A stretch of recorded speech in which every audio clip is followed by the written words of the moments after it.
Hey guys, welcome back to Journey Principles Q&A. Today's first question is how do I know if I'm making the right decisions for my life? It's actually a question we get reasonably often because let's face it, we're all trying to get to like a great place in life. We all have an aspiration or something we're going after. I think step number one is always to gain perspective. We use that as one of our pillar points as it relates to our grow framework, and gaining perspective actually spends a lot of time looking at things from various angles to make sure you're getting as much information as possible. Not limited, but including too, like what mentors do you need? Where are you getting your current information from? What types of opportunities you may have? What are types of threats? What are type of challenges to relationships? Basically, what you're looking at the end of the day is you're trying to figure out the best way to make sure you're getting a long-range perspective for long-range outcomes.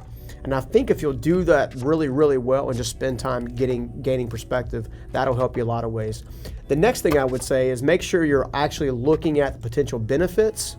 In other words, the benefits of getting to this destination is going to give you, as well as the potential sacrifices. So often we get so focused on trying to get further faster that we actually miss the important steps of developing your character along the way to make sure that you're actually ready to actually take on the new things that are coming down the pipeline. So make sure you have a reasonable expectation of your benefits that you expect to receive, as well as a reasonable expectation of your sacrifices. And I think if you do those couple things, you'll find it really easy to get the decisions and the directions you need. All right, our next question is, what should I do after a major failure or setback? I personally have been through this several times with a lot of things in my life. And I think the easiest way to do it is to actually tell you a story. Now, whether or not you share my faith or not, an important one is a guy by the name of King David in the Bible.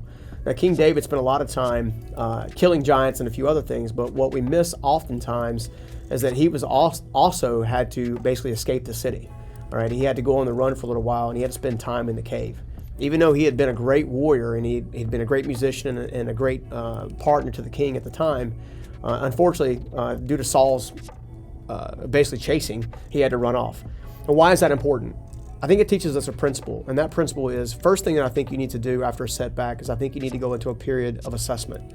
Now, I don't necessarily mean isolation, where, like, for example, in David's category, he went to the cave and basically spent time just kind of nourishing the hurt that came with that, right? It's okay to recognize the hurt, the frustration, the disappointment, the discouragement that comes with not necessarily meeting the expectation that you had set out for. That's okay. In other words, you should be okay with that actually happening. You shouldn't take it as a personal self-esteem attack on not getting the outcome that you wanted early on, right? You should just take the time to kind of sit down, learn the lesson, reflect, heal up a little bit if need be, and then actually take the time to do what most warriors do while they're in the cave, which is sharpen your sword. All right. And when I say sharpen your sword, what that means is sharpen your skill set.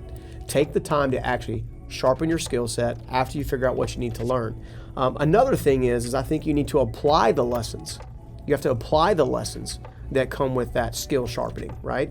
Every adversity is going to teach you something unique and something powerful about your future and about really the person you're supposed to become as it relates to actually achieving that goal in the future. So make sure you take the time to reflect, sharpen your skills, apply your new skills, and then just measure results. And if you mess up, you have a failure of some kind, quote unquote failure, give yourself some grace and just try again. My experience is those that become unstoppable are people who just simply refuse to give up, right? They have a setback, they try again. Setback, try again. If you do the same thing, that'll help you keep winning. All right, our next question is a pretty profound one, and that is, does overthinking lead to failure? Want the truth? The honest truth. The honest truth is not really. Some people say, well, let me get this straight. I can actually overthink myself. It's not the overthinking that holds you back. It's the lack of taking action that holds you back. It's okay to strategize. It's okay to plan. It's okay to get valuable resources from valuable places, from valuable people. It's okay to study up and study hard, provided at the end of the day, you take action. So how do you do that? How do you actually take the time to take that action that you need to kind of move forward? Well, one of the ways in which it works for me specifically is I'll actually pull out a calendar and I'll actually circle a date on the calendar that I must make a decision by. Now, maybe that's, it could be everything from traveling to relationships. It could be anything. But if I need to make a decision, I don't want to get stuck in analysis paralysis. So I may give myself a week, a month, even 2 or 3 months to make a wise decision in any given area. Basically, the more time, or more important the decision, the more time I take. But at the end of the day, I've got to take action. So set a date on the calendar, circle it, choose a date and time where this is my day that I'm making the decision, and I'm going to start my courses of action, right? Make the decision that day. Spend all the other time getting all the information you want, talking to all the different influencers and mentors and other people in your life that can help you make a wise decision. Get all the information you can, filter that information, plan it, but on that day, you make the decision and you start taking action immediately. And then reinforce it with a routine. And if you'll do that, you won't have to worry about this question ever again. All right, the next question is how do I stay consistent? All right, there's no secret in that if you're not consistent, you're not going to make progress. You know, you've heard us talk a lot about going from stuck to unstoppable. Stuck means you're not making progress. Unstoppable means you're making consistent progress. That's all unstoppable is, because you haven't stopped, right? Well, the secret to that is consistency. Well, the best way to begin to make consistent steps and take consistent results is to reinforce it with an actual routine. For example, I wake up on average around between 5 and 6 a.m. every day.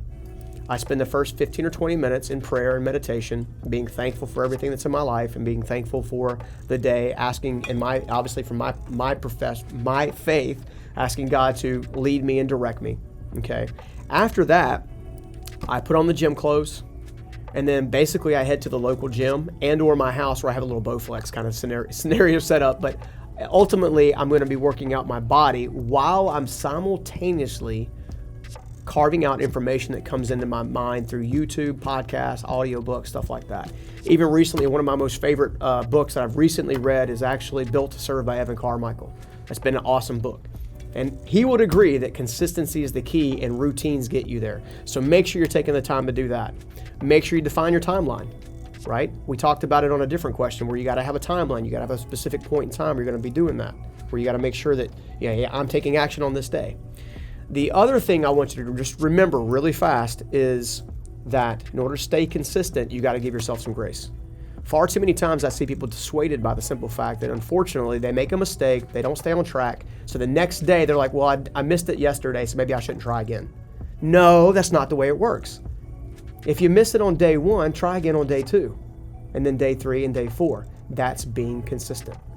Focused intensity will get you there consistently, building a routine. So use a routine to help build that and put that infrastructure into place and take actions and start winning. Hey guys, I hope you enjoyed this week's Life Mastery Q&A video. We're doing a new Q&A video every single Monday. And if you have questions you'd like answered, simply leave a comment with your question below this video or email us at questions@journeyprinciples.com. And if we use your question, we'll send you a free gift just to say thank you.